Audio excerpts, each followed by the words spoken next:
Assalamualaikum warahmatullahi wabarakatuh. Kami dari kumpulan 4 ingin menyampaikan tentang hikmah beradab di masjid.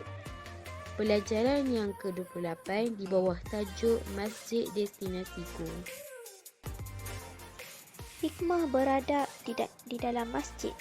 Pertama, dapat menenangkan akal fikiran ketika berada di dalam masjid kerana semua orang menjaga adab masing-masing seperti kita duduk dengan tertib menghadap kiblat dan berkelakuan baik ketika di dalam masjid. Dengan itu, kita dapat mewujudkan suasana yang tenang di dalam masjid. Kedua, merasai ketenangan jiwa berada di dalam masjid kerana masing-masing telah menumpukan sepenuh hati beribadah kepada Allah Subhanahu Wa Taala. Contohnya, kita menunaikan solat fardu dengan khusyuk, membaca Al-Quran atau berselawat ke atas Nabi. Dengan itu, kita dapat menjaga ketenteraman di dalam masjid. Yang ketiga, hikmah beradab di masjid ialah mengeratkan persaudaraan sesama umat Islam, timbul perasaan muhabbah kerana memenuhi tuntutan agama, seperti bertegur sapa, mengucapkan salam ketika berjumpa jika menghadapi masalah atau membantu antara satu sama lain. Oleh kerana itu, ikatan persaudaraan sesama Muslim dapat menguatkan perpaduan umat Islam. Yang keempat, kita dapat melaksanakan ibadah dengan selesa dan khusyuk apabila suasana persekitaran tenteram.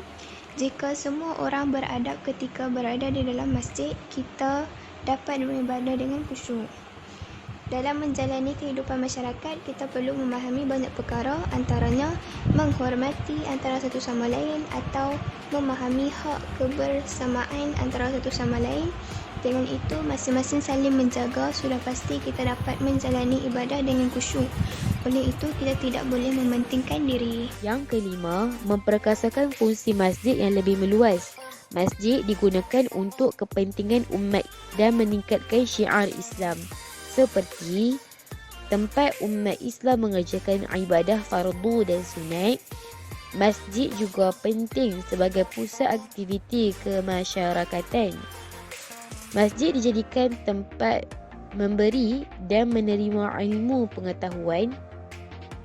Masjid juga dijadikan sebagai tempat pengurusan dan pentadbiran ekonomi. Masjid dijadikan sebagai pusat politik. Yang terakhir, masjid juga dijadikan sebagai pusat seni dan sebagai lambang perpaduan umat. Yang keenam, kembali kepada ajaran yang dibawa oleh Rasulullah SAW. Baginda membina dan memakmurkan masjid di mana-mana sahaja baginda berada. Contohnya, Rasulullah SAW pernah menerima wahyu ketika berada di dalam masjid. Baginda menggunakan masjid untuk program pendidikan.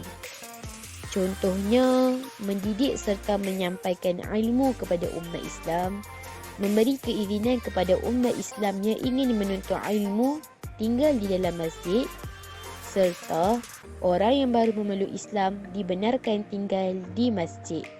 Itu sahaja daripada kumpulan kami. Sekian, terima kasih.